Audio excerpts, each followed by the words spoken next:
Hello बच्चों, आज हम पढ़ेंगे कक्षा 12वीं का पहला अध्याय संबंध और फलन के विषय में। इससे पहले हम पिछली कक्षा में पढ़े हुए कुछ शब्दों पर गौर करते हैं। पहला शब्द था कार्तीय गुणन। कार्तीय गुणन के बारे में हमने पिछले साल पढ़ा था कि दो अरिक्त समुच्चयों A और B का कार्तीय गुणन उन सभी क्रमित युग्मों का समुच्चय है जिसे प्रथम घटक A तथा द्वितीय घटक B से लेकर के बनाया जाता है। इसे हम A क्रॉस B से व्यक्त करते हैं और A क्रॉस B बराबर होता है AB, जहां हमने लिखा है पहला घटक A से होना चाहिए और दूसरा घटक B से होना चाहिए। इसे हम कहते हैं A और B का क्रमिक गुणन। कार्तीय गुणन के बाद दूसरा शब्द है संबंध। संबंध किसी अरिक्त समुच्चय A से अरिक्त समुच्चय B में संबंध जो है वो कार्तीय गुणन A क्रॉस B का एक उप समुच्चय होता है। यदि हम मान लें कि R एक संबंध है A से B के बीच में, तो इसे हम इस प्रकार से लिखते हैं A R B, जो प्रदर्शित करता है कि R का संबंध A से B के बीच में है और ये उप समुच्चय होता है A क्रॉस B का। एक उदाहरण के तौर पे अगर हम समझें कि यदि हमारे पास A बराबर कोई दो अवयव 1 और 2 हैं और B बराबर अवयव हैं 1, 2, 3, 4। अगर हम A क्रॉस B को बनाएं तो हमारे पास A क्रॉस B बनता है 1, 1, 1 का 1 से संबंध, 1, 2, 1 का 2 से संबंध, 1, 3, 1 का 3 से संबंध, 1, 4, 1 का 4 से संबंध, 2 का 1 से संबंध, 2 का 2 से संबंध, 2 का 3 से संबंध और 2 का 4 से संबंध। हम ऐसा नहीं कर सकते क्योंकि हमने यहाँ पे A क्रॉस B लिखा, तो हम ऐसा नहीं कर सकते कि यहां से पहले 3 का संबंध 1 से, 4 का संबंध 2 से, इसको नहीं कर सकते। हमारा क्या लिखा है, पहला घटक A का होना चाहिए तो हमने पहला घटक A का ले लिया, दूसरा घटक B का होना चाहिए तो दूसरा घटक B का लिया और एक समुच्चय जो हमारा क्रमिक युग्म का समुच्चय प्राप्त हो उसे हम कहते हैं A क्रॉस B। अब अगर हम एक फलन की बात करें कि फलन हमारा R A से B में एक वर्ग संबंध है। अगर हम इसकी बात करें कि संबंध R जो है वो A से B में एक वर्ग संबंध है, तो क्या होगा। अब इसमें कौन कौन से अवयव आएंगे, तो A R B, R में कौन कौन से अवयव होंगे, तो R बराबर होगा 1 का वर्ग 1 होता है और 2 का वर्ग 4 होता है। इसमें केवल 2 ही अवयव होंगे। यहां से हम देख रहे हैं कि R किसका उप समुच्चय है, A क्रॉस B का एक उप समुच्चय है और R चूंकि अपने शर्त को पूरा करता है कि यहाँ पे वर्ग संबंध है, तो यहाँ पे वर्ग संबंध 1 का वर्ग 1 होता है और 2 का वर्ग 4 होता है, तो ये हमारा R हो गया। अब हम पिछले साल हमने पढ़ा था संबंधों के प्रकार के बारे में, जहां पर पढ़ा था हमने रिक्त संबंध क्या होते हैं, तत्समक संबंध क्या होते हैं। अब हम थोड़ा सा आगे बढ़ते हैं और इस साल पढ़ते हैं गुणों के आधार पर संबंध। गुणों के आधार पर संबंध के प्रकार, गुणों के आधार पर संबंध के प्रकार। गुणों के आधार पर किस प्रकार से होते हैं, तो हमारे पास यहां पर 3 प्रकार के संबंध मिलते हैं। पहला मिलता है स्वतुल्य संबंध। गुणों के आधार पर पहला संबंध है स्वतुल्य संबंध। पहला संबंध है स्वतुल्य संबंध। संबंध किस प्रकार से हो कि किसी समुच्चय A पर संबंध R स्वतुल्य संबंध कहलाता है यदि प्रत्येक A जो A का अवयव है के लिए AA जो क्रमित युग्म है वो R में हो। अर्थात इसे हम इस प्रकार से भी कह सकते हैं A R A for all A belongs to A। अगर A का संबंध स्वयं के A से है तो इस संबंध को हम क्या कहते हैं, स्वतुल्य संबंध। दूसरा संबंध है सम्मित संबंध। सम्मित संबंध किसी समुच्चय A पर संबंध R सम्मित संबंध कहलाता है यदि प्रत्येक A और B जो A के अवयव हैं उनके लिए A भी R में हो, तब B A भी R में होना चाहिए। अर्थात यदि हम ये कहें कि A R B for all A B belongs to A, then B R A भी होना चाहिए। अगर ऐसा होता है ए का बी से संबंध हो तो बी का ए से संबंध हो, तब हम इस संबंध को एक सममित संबंध कहते हैं। संबंध है संक्रामक संबंध। संक्रामक संबंध किसी समुच्चय ए पर संबंध आर संक्रामक संबंध कहलाता है जब ए बी सी ए के प्रत्येक अवयव के लिए ए भी आर में हो, बी सी भी आर में हो, तो ए सी भी आर में हो। अर्थात A R B R C, तब क्या होना चाहिए? ए आर सी भी होना चाहिए। अगर ऐसा होता है तो हम ये कहते हैं कि ये फलन क्या है?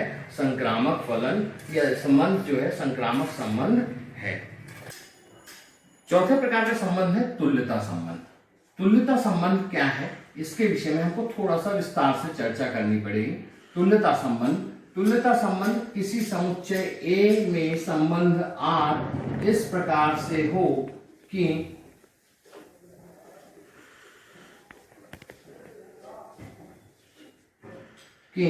पहला संबंध आर जो है वो स्वतुल्य है, दूसरा संबंध आर जो है वो सममित है, तीसरा संबंध आर जो है वो संक्रामक संबंध है। यदि इन तीनों शर्तों को पूरा करता है तब हम कहते हैं कि संबंध आर एक तुल्यता संबंध है।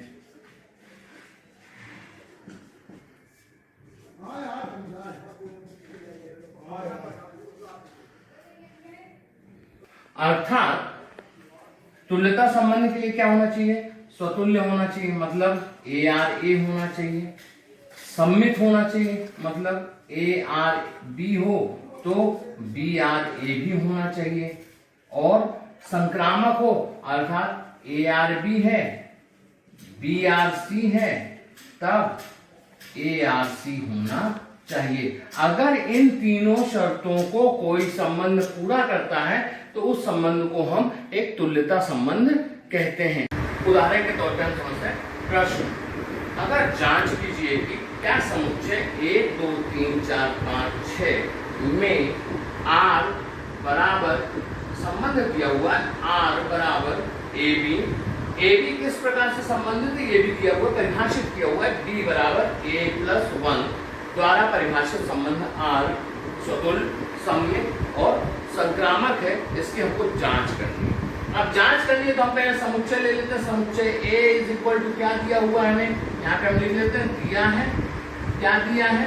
समुच्चय ए के रूप में दिया हुआ है 1 2 3 4 5 और 6 ये समुच्चय दिया हुआ है।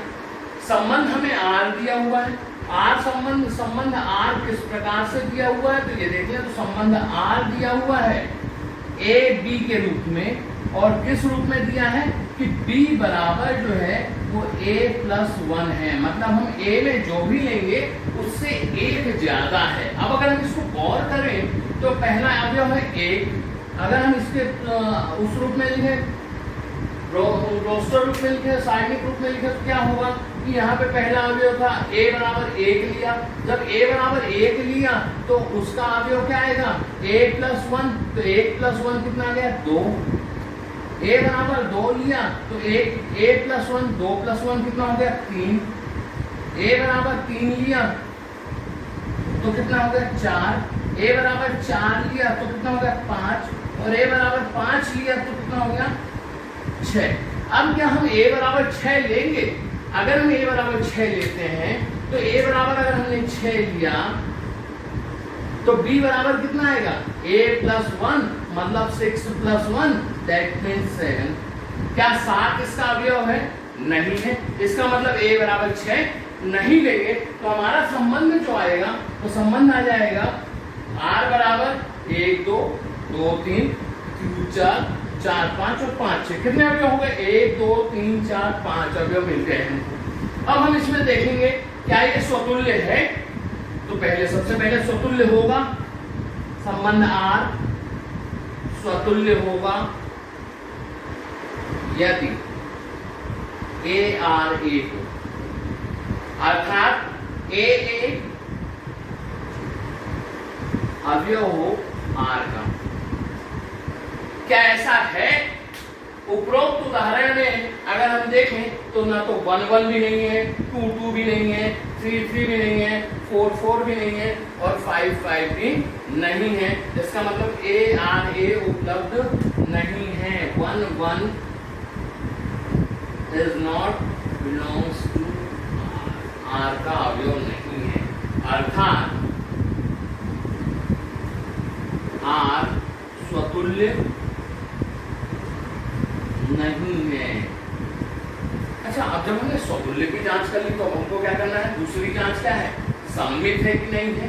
तो हम जांच करेंगे कि आर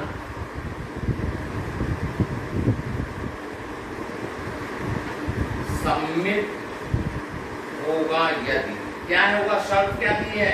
सममित कब होगा? जब ए आर बी के लिए तो बी आर ए भी होना चाहिए।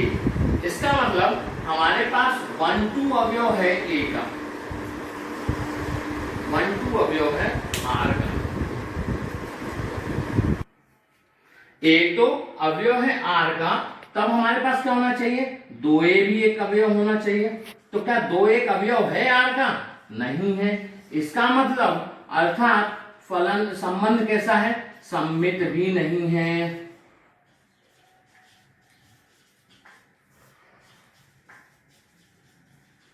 अच्छा, एक चीज और देख लेते हैं। आर क्या संक्रामक है?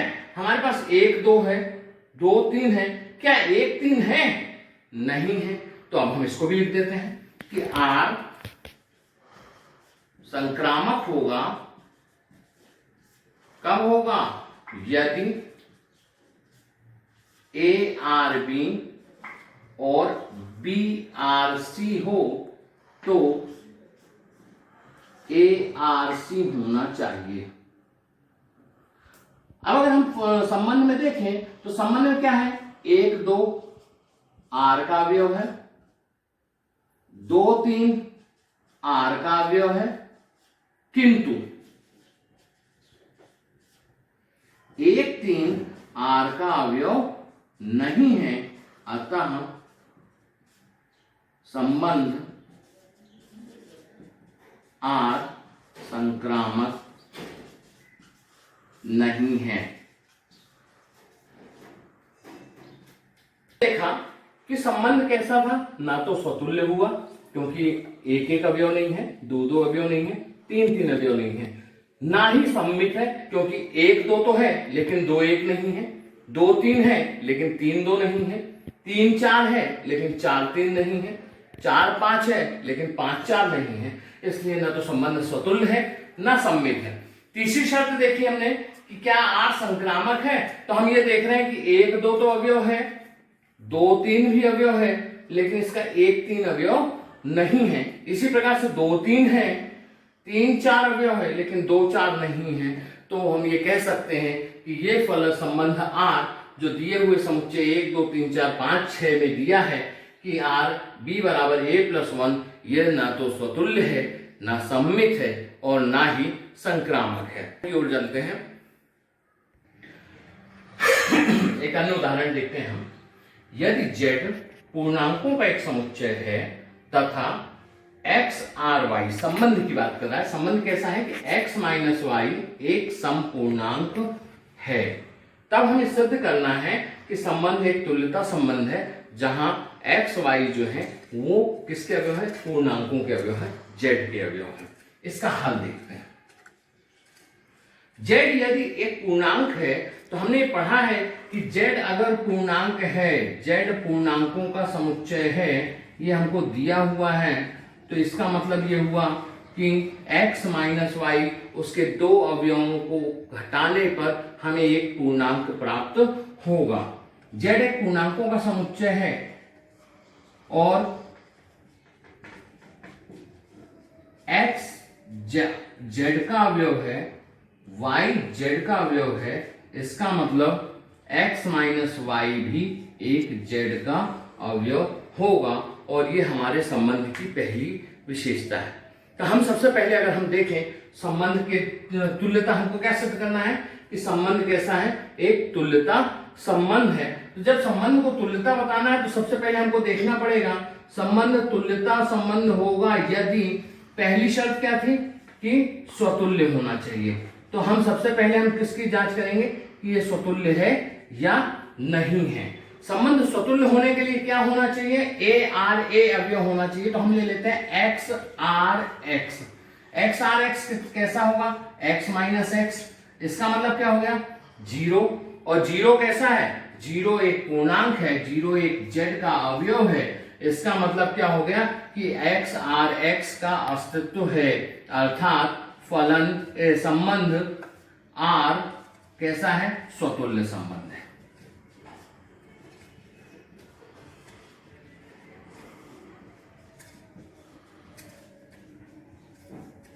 ठीक, दूसरी स्थिति पे चलते हैं, विचार करते हैं कि दूसरी स्थिति क्या होगी।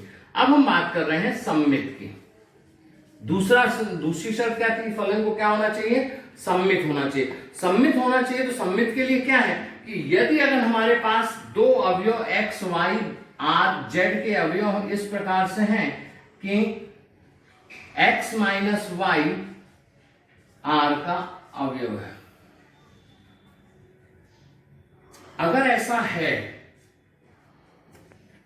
तब क्या होगा, x माइनस वाई आर का अवयव है। अगर हम इसको x माइनस वाई आर का अवयव है, अर्थात x माइनस वाई समपूर्णांक है। x माइनस वाई समपूर्णांक है तो हम मान लेते हैं कि x माइनस वाई बराबर 2k। अगर हम वापस ले लें y माइनस एक्स कर दें, हमको y आर एक्स निकालना है। y आर एक्स का मतलब हो गया y माइनस एक्स। इसका मतलब हो गया अगर हम माइनस कॉमन ले लें तो इसको हम लिख सकते हैं x माइनस वाई और इसको हम लिख सकते हैं माइनस 2k। माइनस 2k पूर्णांक कैसे होते हैं, धनात्मक भी होते हैं और ऋणात्मक भी होते हैं। इसका मतलब अगर ये z का अवयव है तो ये भी एक z का अवयव पूर्णांक हो गया, पूर्णांक हो गया। इसका मतलब ये इसका अवयव होगा।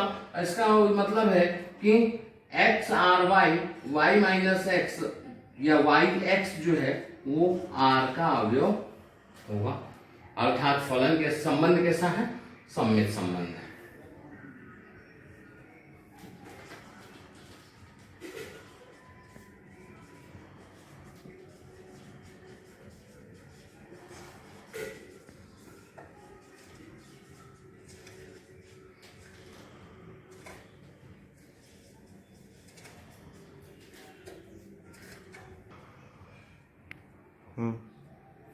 अब हमको तीसरी चीज सिद्ध करनी है।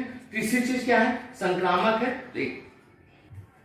ठीक, संक्रामक स्थिति। संक्रामक के लिए क्या होगा, संक्रामक के लिए यदि एक्स वाई आर के अवयव हैं और वाई जेड आर के अवयव हैं, अर्थात एक्स माइनस वाई बराबर कोई दो समपूर्णांक हम मान लेते हैं 2a और y माइनस जेड बराबर 2b मान लेते हैं हम। संपूर्णांक है इसलिए हमने 2 का गुणा किया है कि संपूर्णांक है, तो ये संपूर्णांक होगा। तो अब हमको निकालना है कि एक्स जेड क्या होगा, x are Z. X are Z बराबर क्या होता है, एक्स माइनस जेड। अच्छा, अगर हम इसमें y को जोड़ घटा दें तो कोई फर्क पड़ेगा क्या, x minus Y plus Y minus Z ये कर दे तो कोई फर्क पड़ेगा, कोई फर्क नहीं पड़ेगा, क्योंकि हमारे पूर्णांकों में हम एक किसी भी एक निश्चित संख्या को अगर उसी पूर्णांक में जोड़ते या घटाते हैं तो उस संख्या का मान नहीं बदलता है। यहां से देखें तो x माइनस वाई कितना आया था 2a, y माइनस जेड कितना आया था 2b, ये कितना हो गया 2 कॉमन ले लें तो a प्लस b ये भी एक पूर्णांक है। और ये कैसा पूर्णांक है, एक समपूर्णांक है, क्योंकि इसमें भी 2 का गुणा है, अर्थात एक्स जेड जो है वो भी आर का अवयव है, अर्थात फलन संक्रामक है।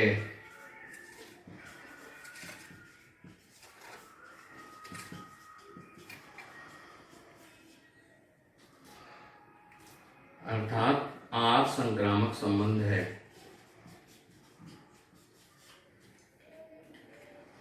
मतलब आर स्वतुल्य भी हो गया, आर संक्रामक भी हो गया, आर सम्मित भी है, अतः फलन संबंध आर, अतः संबंध आर एक तुल्यता संबंध है।